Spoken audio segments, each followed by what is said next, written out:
very dark man get a Google moto egwu. Amu bụ onye isi kpakere omoto. Buo da ya. And the hancha ni onye ọbụla malama aka na hancha de emewa ihe onye ahụ enwe problem. Omoto masịrị m aka.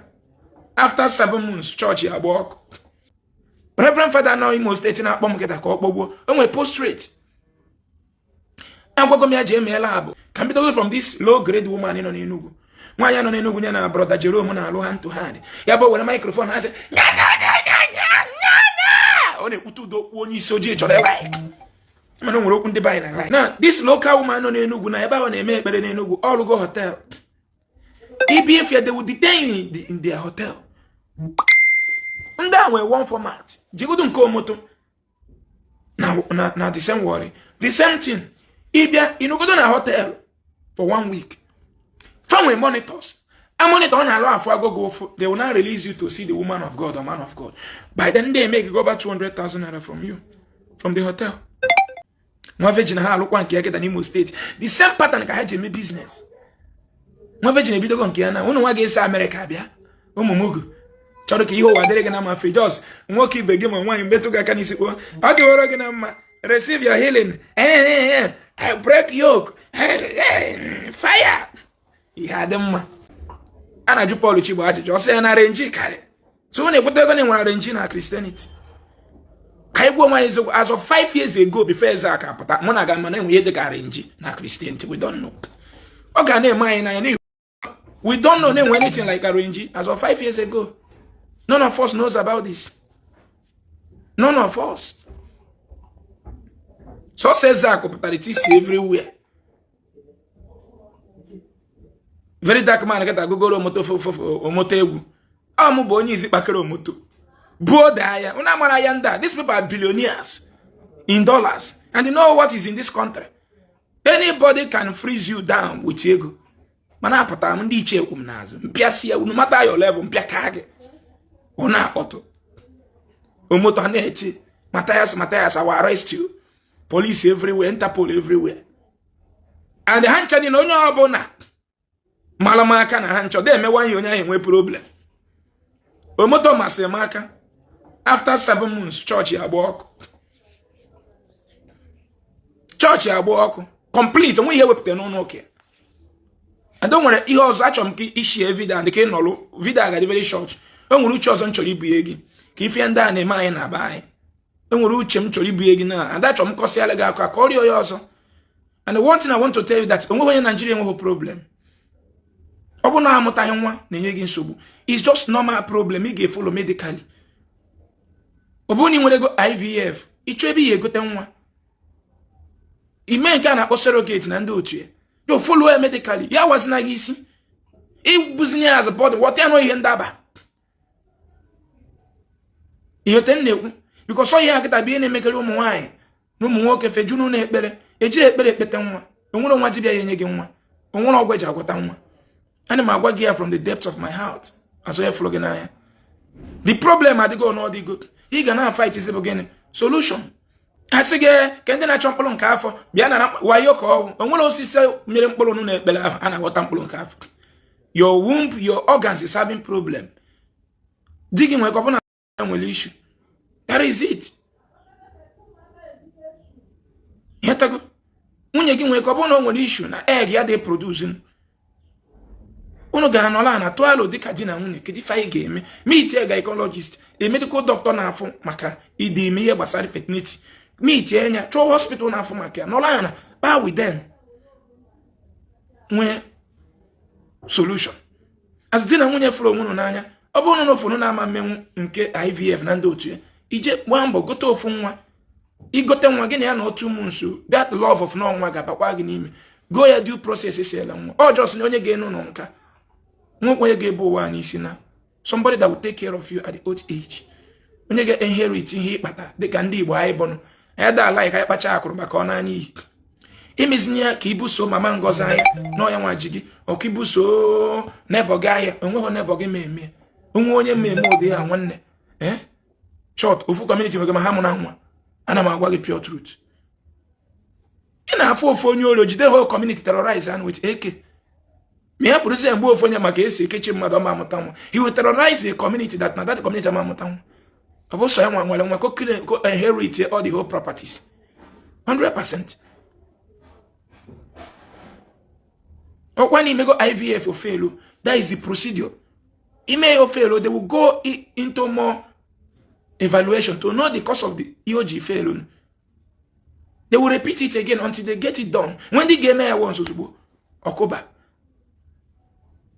So meet your medical doctor. Issue to conceive.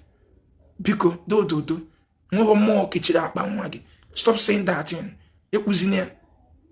Oye ndaba, one China, one London, one USA.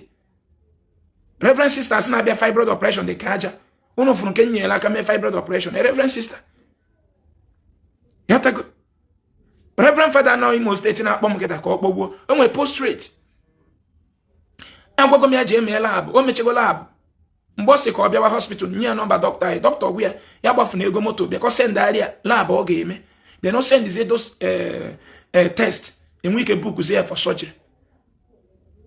And me say the test, send our doctor.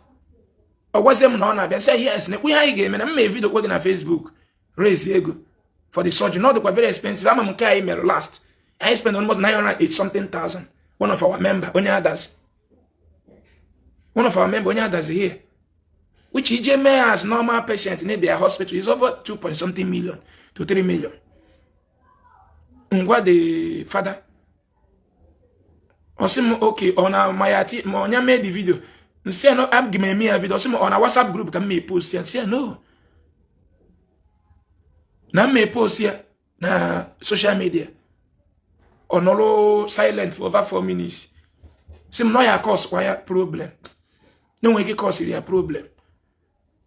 You see I then can you talk me?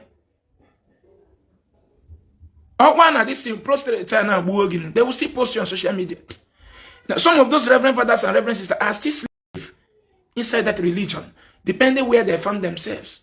Some of them are going to go for a position from to that is why if I drag alone, if I buy about war, able chaplain of a school, of a hospital owned by church. If you been there for that about war, this thing, on a deca, I am the Pakistan and Pakistan. But no one hear man. Him up J church in your narrow chameleon, Bodirunan, as angel, with the Mosi nature and boy, Budirun a brother, but a chaplet nack, Nanamu. You don't know anything and that you very cool business. Or what business can work. All you need to survive on this earth is business, idea. So religion is an idea to make money. Telling you. Everything on this earth that a human being need to live and survive is idea, business. So religion is a cool business, prepared and made by man to make cool money. Look at when Pope died. World religion leaders came. They gave them a special place, a round table. They sat on a round table. They ate together on one table.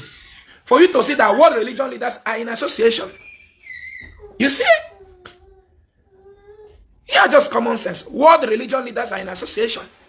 And it marvels me that very name in Africa not there to represent African religion. Man, imam not there. Only Sindi Muslim not there. Shinto not there. Buddha not there. Judaism not there. Hindu not there. Over how many thousand, over how many religions? I went. They went there. Apamozu Pope. They sat on a one table, eat together, drink together, celebrate each other. Funny politics. What Christianity no go to Nigeria malo? Upon a religion abroad business, here was even one Jesus, one church. Yeah. One Jesus, one church. When you go on one year, oh yes, Anglican Ghana no Catholic. Everybody wage him a church also to start generating money. They good enough for Catholic in a matter. There was a time also Catholic and Anglican on Obuda now control the whole money. The Yoruba when I for now here lucrative business. Among the Yoruba say currently body wise. Now here was at the church. Yoruba for any good in the chain.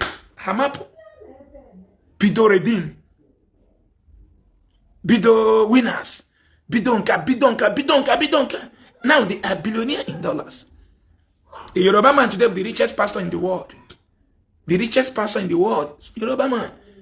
Or when I cook, on into farming, on into agriculture. On a soil and another. Is he an importer? On into oil and gas? On oil well? No. On a working for 6,000 branches. A pastor na work in a church here, or redeem called winners, for 6,000 branches. For 6,000. Check, you got up on each of that for, you may one, you go that one, you got that 1,000, go that for 6,000. Check, you got up on each church and they donate 10,000. 10,000 every Sunday. Times for 6,000.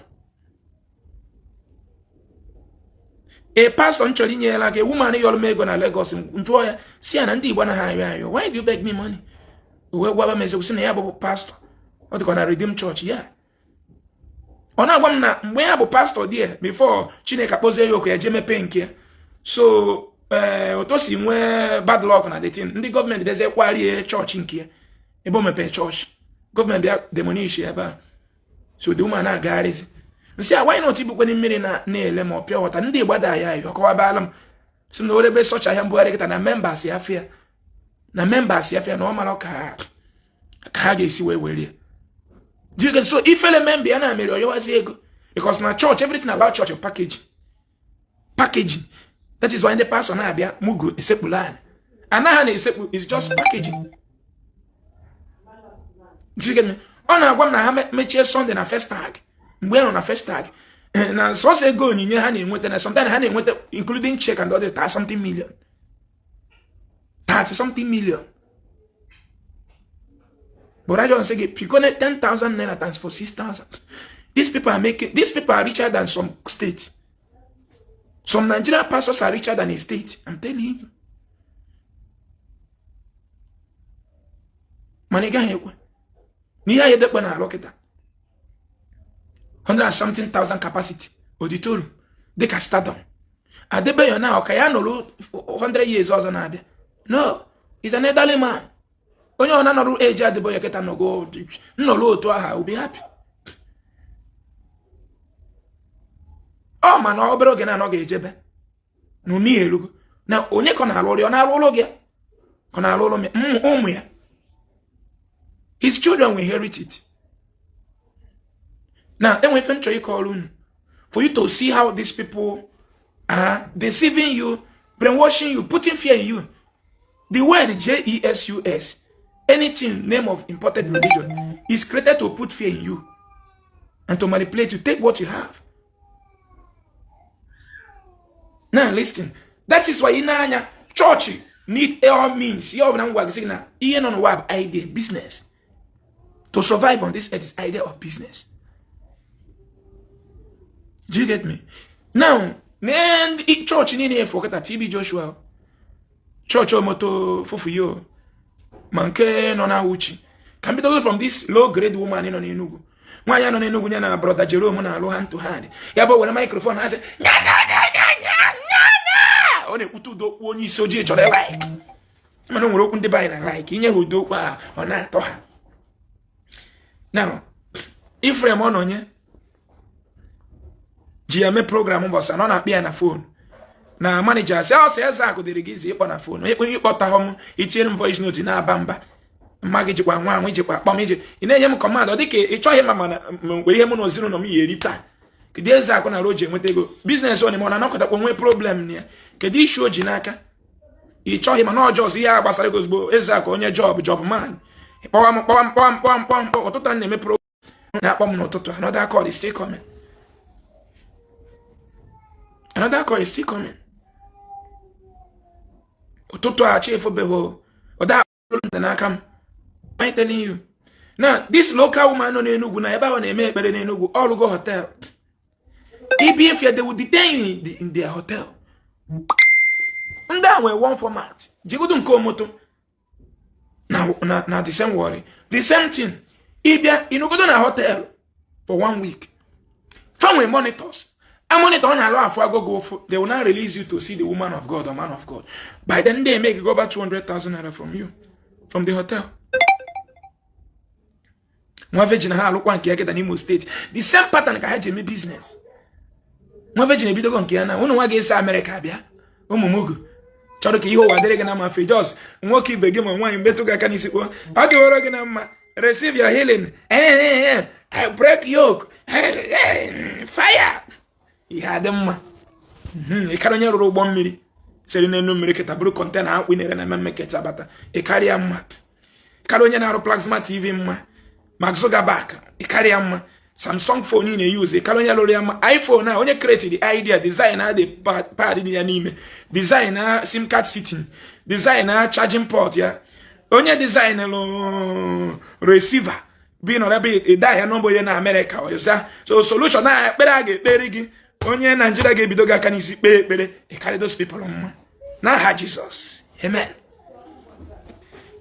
Receive imere na go twa nsogbu ga na sukwu ike.